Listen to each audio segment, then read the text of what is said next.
We're here talking to you today about what to include in your manual if you're trying to create a 200-hour registered yoga school teacher training program. And what's really important to understand is that though you might have a lot of things you want to include, you do have to work within the Yoga Alliance categories. There's 4 overview educational categories, and then there's a whole bunch of core competencies throughout there. We're doing a whole series on it, lots of videos, and right now we're looking at the anatomy and physiology component and the first core competency within that. Are you ready to become a yoga trainer? Welcome to the Yoga Trainer Fast Track. We help experienced yoga teachers become trainers in their very own yoga teacher training school. If you wish it was easier to have your own training, we share tips and tutorials to make your wish come true. If you're an experienced yoga teacher, like and subscribe to get free resources so we keep making more videos. With that being said, let's get started. The very first core competency is actually anatomy. So Aruna and I have done quite a bit of work on this topic, obviously, in writing our program. There's 3 categories under anatomy and physiology: anatomy, physiology, and biomechanics.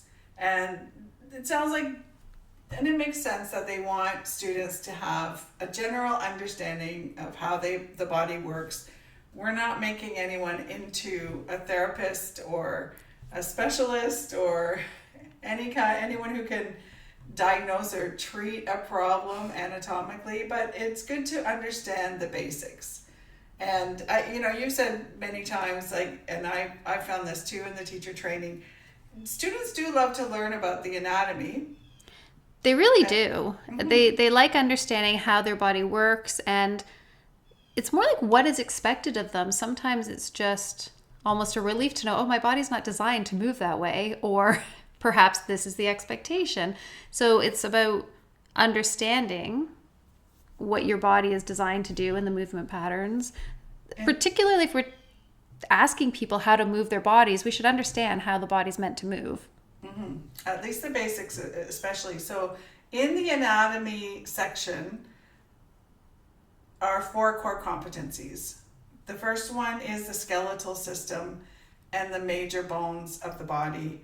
And the Yoga Alliance wants you to tell them up front what are the major bones of the skeletal system your training will cover. How will this be related to the trainee's understanding of the skeletal system?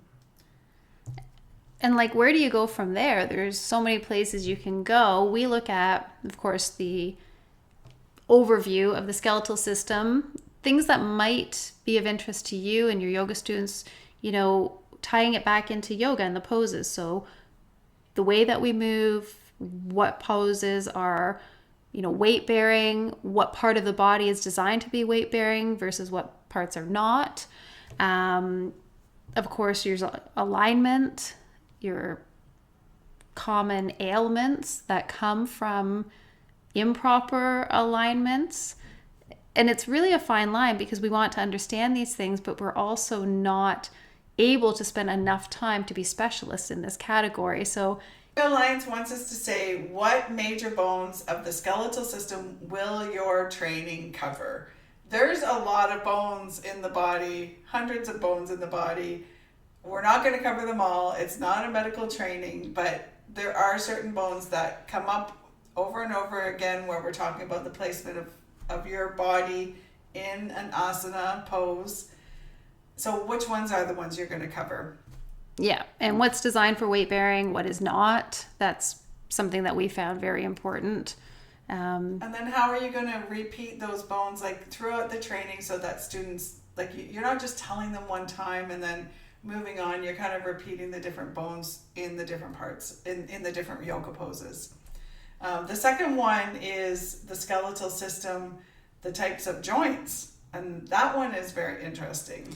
It is really interesting because there's several different types of joints and they all have a different function and purpose. And I find students really love, again, knowing what the expectations of their body are and what's proper range of motion. So we look at the types of joints and also their function and their purpose, so we know what our body is expected to do in a yoga pose and what it's really not meant to do. And then we get to the major muscles. What are the major muscles we're going to cover in the training? Again, there's a lot of muscles.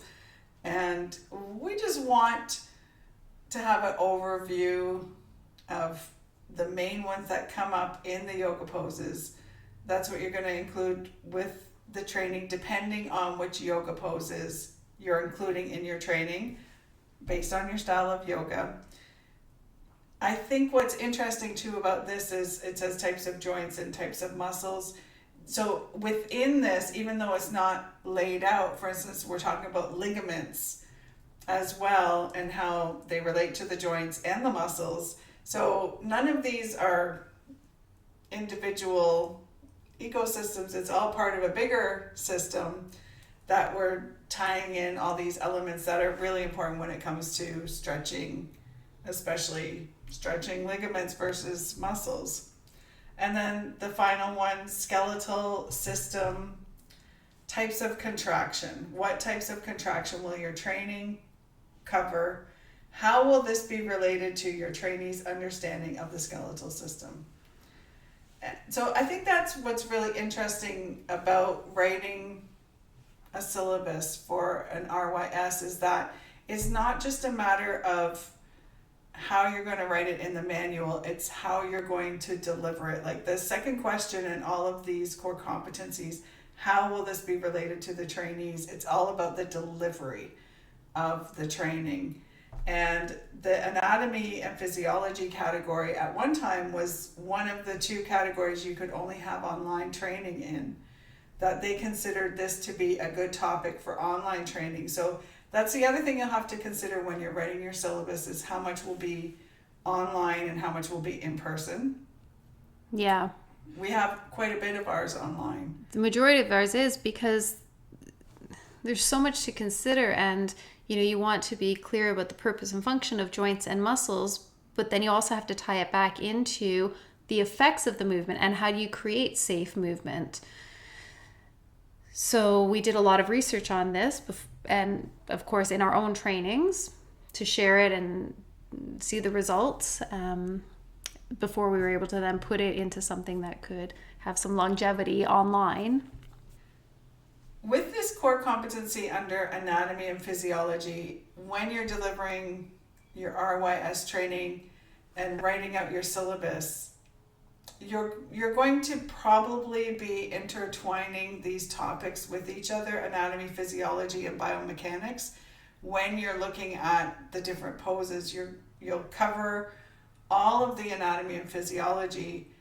So it really helps to have your training planned out before you write your syllabus, so that then, let's say you're doing a pose workshop on a certain pose, you can count that as, for every pose that you're looking at, you might be covering 15 minutes of anatomy, 15 minutes of physiology, and 15 minutes of biomechanics to create all the hours that you need in this competency. So it's a really, really important category. Definitely, very important.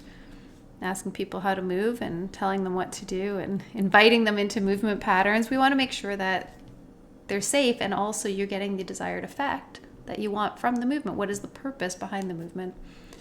So if you are writing a manual, these are things to consider. We hope that we can help you with that. And of course, if you want a done-for-you program, then click our link in our description and we welcome you to have a look at what we can offer you in the Yoga Trainer Fast Track.